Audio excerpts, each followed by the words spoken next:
Hello hi friends, good morning. ఎలా ఉన్నారు friends? అందరు బాగున్నారా? టీ కాఫీ అయిపోయిందా ఫ్రెండ్స్ మీది? ఆ టీ కాఫీ ఇంకా అవ్వలేదు. వంట ప్రిపేర్ చేసుకున్నానండి. వంట చేస్తున్నాను.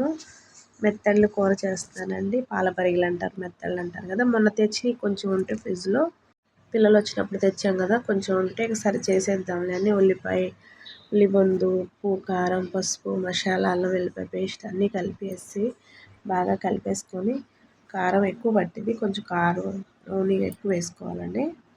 చేపల కూరలోకి పులుసు పెట్టానండి. ఈరోజు మొన్న ఎగురు వండాను కదా, మా ఇద్దరికి సరిపోతుందా, కొంచెం 2 పూటలు వచ్చేస్తుందండి, ఇద్దరమే కదా ఉన్నది. మీరేం కర్రీ చేస్తున్నారు? ఏం టిఫిన్ ప్రిపేర్ చేసుకున్నారు ఫ్రెండ్స్? మేము టిఫిన్కి అయితే ఇంకేం ప్రిపేర్ చేయలేదు. వంటకైతే ప్రిపేర్ చేసుకున్నాను. కర్రీ అయితే అయిపోతుంది. కాసేపు కొంచెం పొడి మసాలా, కొంచెం కొత్తిమీర వేసేసి దించేదానండి. మీరేం వంట చేస్తున్నారు? ఏం కర్రీ చేస్తున్నారు? ఏం టిఫిన్ ప్రిపేర్ చేసుకున్నారు ఫ్రెండ్స్? కామెంట్లో పెట్టండి. మా వీడియో నచ్చితే లైక్, సబ్స్క్రైబ్ ఇవ్వండి.